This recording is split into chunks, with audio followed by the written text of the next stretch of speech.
Today's psalm, it may be said, tests both our attention and understanding. Where we look for and hope for sequence of thought, we find a hodgepodge of ideas.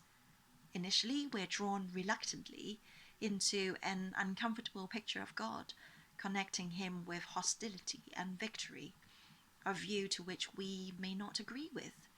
Yet he is described too as a rock. Such is the varied nature of this psalm.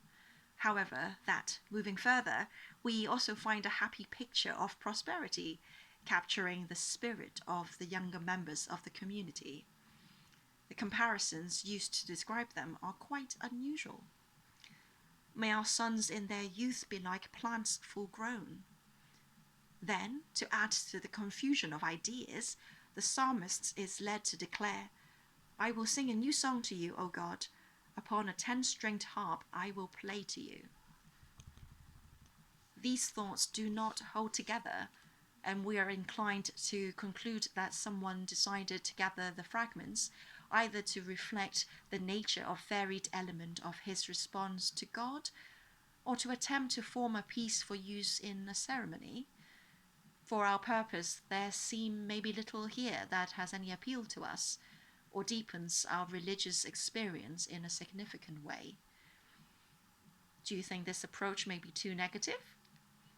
Whatever their shape, the Psalms are the product of minds reflecting on the nature and purposes of God.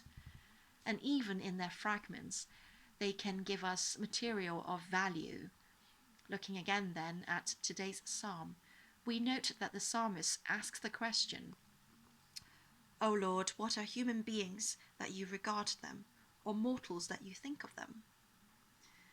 In this way, humanity, transient and frail, is set in the context of the whole creation.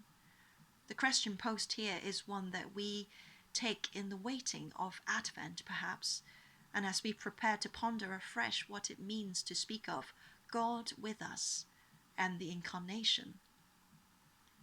As ever, the compilers of the Anglican Service Book Common Worship helpfully offer a prayer at the end of the psalm, gathering some further thoughts appropriate for Advent.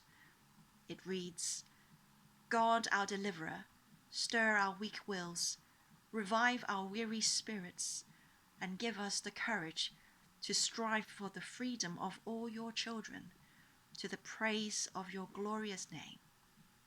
Amen.